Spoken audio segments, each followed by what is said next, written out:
In the depths of ancient history existed a state whose destiny and societal structure remain subjects of lively debate and profound reflection to this day.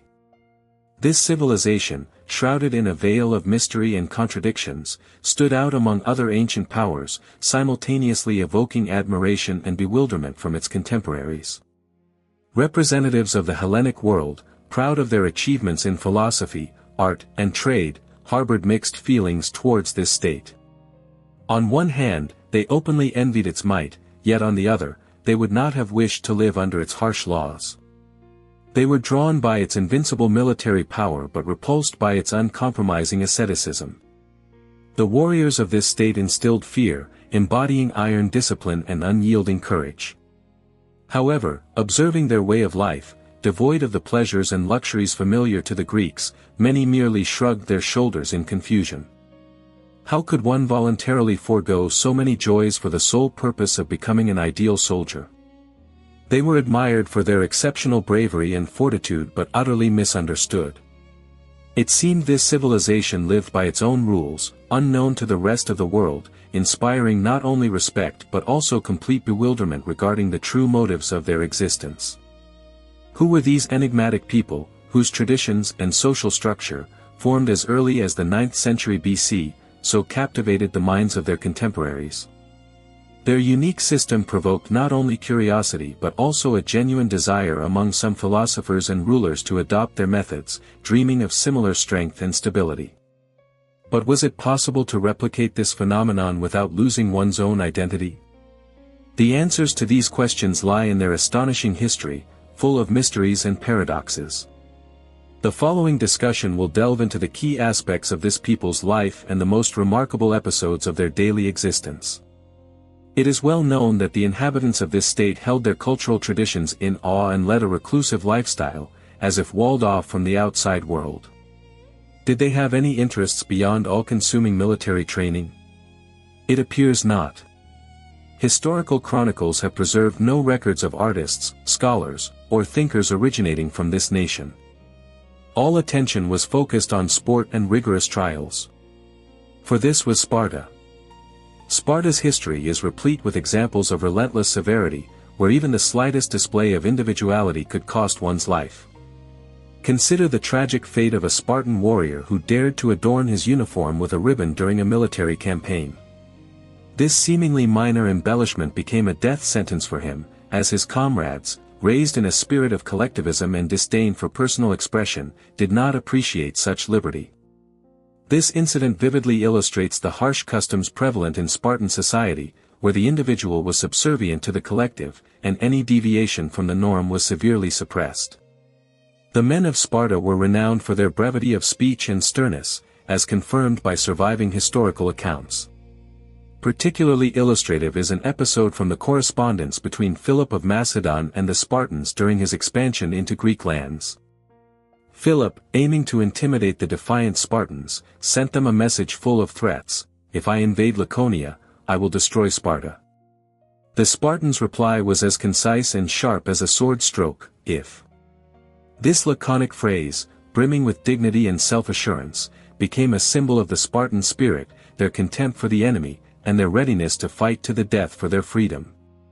Spartan society was strictly hierarchical, divided into clear social strata: full citizens, non-citizens, and dependents. For a long time, it was believed that Spartans, striving for racial perfection, cast inferior infants into a chasm. However, modern research refutes this cruel myth. Scholars assert that such children were not destroyed but formed a separate social group, known as the hypomyones, or those who had lost privileges. This suggests that the Spartans, contrary to popular belief, were not devoid of humanity and found a place in their society for those who did not meet their high standards. Beyond their reputation as an ascetic and austere people, the Spartans were known for their unusual diet. It is said that their food was so peculiar that few guests could truly appreciate traditional Spartan cuisine. One diner reportedly remarked, "Now I understand why you do not fear death." The traditional Spartan dish, according to legend, was a stew of meat boiled in blood, which would hardly appeal to a modern gourmet. This frugality in food was likely part of the Spartan way of life, aimed at strengthening mind and body, and preparing them for the harsh conditions of war. The upbringing of children in Sparta was imbued with a spirit of strict discipline and military training. From an early age, boys were prepared for war and bloody battles. All youths underwent a special training system known as the evoked. Upon completion of their training, a harsh ordeal awaited them. They were sent into the city and required to raid and kill helots, the dependent population of Sparta. This brutal ritual, shocking to modern sensibilities, was intended to harden young warriors, instill in them survival skills, and ruthlessness towards enemies. In Sparta, there was a category of people known as helots. Spartans treated them as slaves whose primary occupation was agriculture. These laborers were obliged to give a significant portion of their harvest to their Spartan landowners. Although the helots effectively provided the food base for Spartan society, their lot was unenviable. They were subjected to cruel treatment, including torture, and were not allowed to move freely around the city. Spartan youth underwent a kind of baptism of fire by tormenting helots, thereby demonstrating their power and suppressing any potential rebellions. A curious feature of Sparta was its monetary system. Metal rods, about 20 centimeters long, were used as currency. It is quite difficult to imagine the scale of such a financial system. Even a person of average means would have needed an enormous vault for savings. But this is not the only interesting fact about Spartan finance.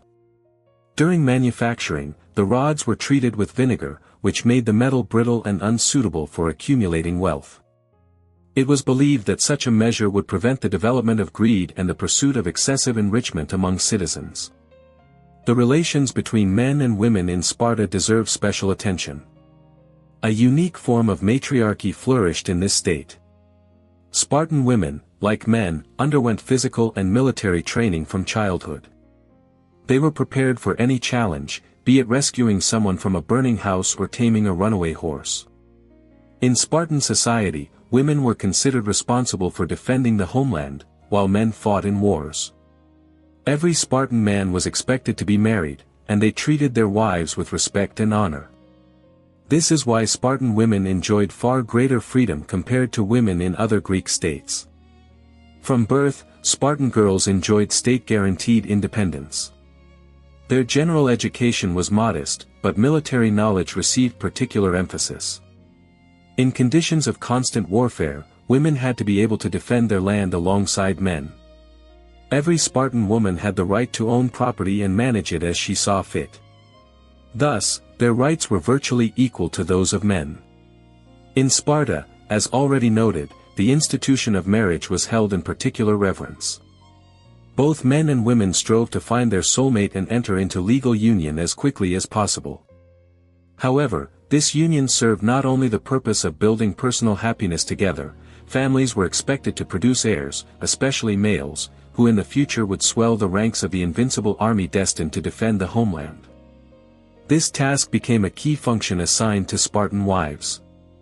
It is noteworthy that they married significantly later than women from other Greek city-states. Typically, they were around 18 years old at the time of their wedding, whereas in other regions of Greece, it was considered preferable to marry girls at an earlier age. An interesting fact, before the wedding ceremony, Spartan women underwent a ritual of shaving their heads. While Athenian ladies prided themselves on their luxurious locks, considering them their main adornment, Spartan women, known for their bravery and independence, felt equal to men and could afford such a liberty. What else, in the opinion of Spartan rulers, contributed to strengthening marital bonds? Surprisingly, it was the fact of spouses living separately after the wedding. Young men spent almost all their time in military barracks. Their wives, in turn, were engaged in raising their sons until they reached the age of 7, after which, according to tradition, they sent them down the same military path. From an early age, boys were sent to military academies, where they were prepared for their future role as valiant warriors in Spartan society. And here is another detail that may cause surprise. Historical fact indicates that in Sparta, physical intimacy between men was considered beneficial for strengthening morale.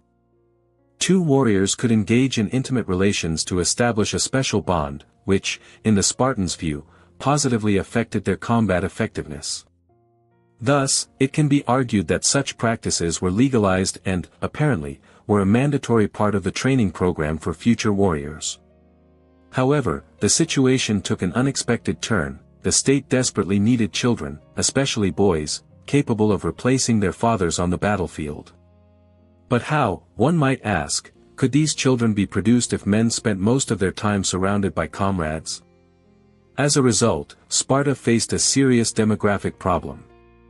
This circumstance, in turn, led to Spartan women being granted the right to infidelity towards their lawful husbands, and this fact did not provoke public condemnation. Moreover, women willingly entered into open relationships and did not need to be coerced into intimacy with other men. Often, a husband might himself bring a young man home to satisfy his wife's needs while he was occupied with military matters.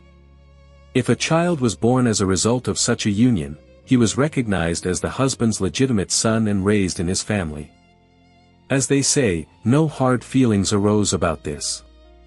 Spartan women played an important role in shaping the martial spirit of future soldiers, resorting to very harsh methods. Weak and timid youths faced a ruthless reality. Insults and public humiliation were hurled at them by women, and special choral groups performed sarcastic songs, mocking their indecisiveness. Such cruelty undoubtedly hardened their character. It is quite possible that the reader might have formed a stereotype of Spartan women as lacking femininity. However, this was far from the truth. From childhood, by engaging in sports and military training, they understood their significance in society, yet without losing their true essence. Spartan women were distinguished by beauty and grace, possessed skills in dance and singing, and had exquisite taste in clothing. The appearance of Spartan women was not regulated by strict rules, allowing them to dress as they pleased, emphasizing their individuality. Undoubtedly, Spartan women enjoyed many enviable privileges. They were full mistresses of their homes and managed their property. Perhaps some laws concerning women seem unfair from a modern perspective. But such was the unforgiving reality of Spartan society, where war, conquests, and constant readiness for new battles were paramount. In this harsh atmosphere, there was little room for love and happiness. The difficult living conditions prevalent in Sparta dictated its rules.